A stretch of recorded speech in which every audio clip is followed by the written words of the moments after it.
I'm going to tell you about a man called Jonathan Haidt. Jonathan Haidt is a social psychologist and professor of ethical leadership at NYU Stern School of Business. He is one of the most respected researchers on moral psychology in the world. And he's the author of The Anxious Generation, great book, by the way, groundbreaking book, by the way. And this book, more than any other single publication, has shaped the global policy conversation about social media and young people's mental health.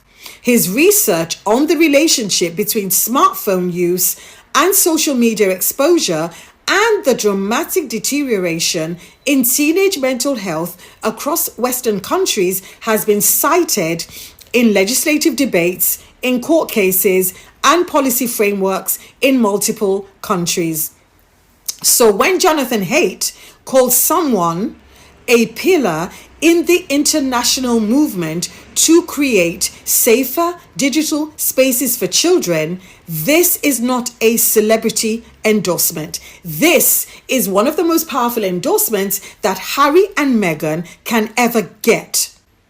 It, in my opinion, is a professional assessment from the person whose research has done more than almost anyone else's to establish the scientific foundation for the cause. He said that Harry and Meghan are pillars in the international movement. Pillars. International movement. This is a ringing endorsement from, I would say, the foremost expert in the world.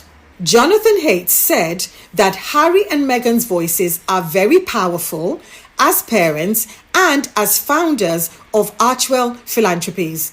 He said that the Lost Green Memorial is a deeply moving memorial to the children and teens lost to social media harms and a powerful call to act now.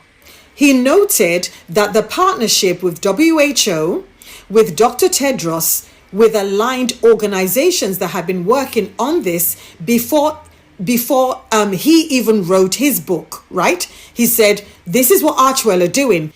And that phrase deserves specific attention, even before, because Jonathan Haidt published The Anxious Generation and it became a global phenomenon. And he's noted that Harry and Meghan were already doing this work before the book that brought him mainstream attention. And that book also brought mainstream attention to the cause. So Harry and Meghan didn't just show up after he wrote the book, or they didn't just show up because, well, it's the trendy thing to do. They didn't just jump on a cause. This was a cause they were fighting for before he even wrote the book. So the Lost Green Memorial was first unveiled, as we know, in New York in 2025. The Archwell Philanthropies partnership with the WHO began in 2021. So the work actually predates the mainstream conversation. And this, for me, ladies and gentlemen, is what sustained commitment. This is what it looks like.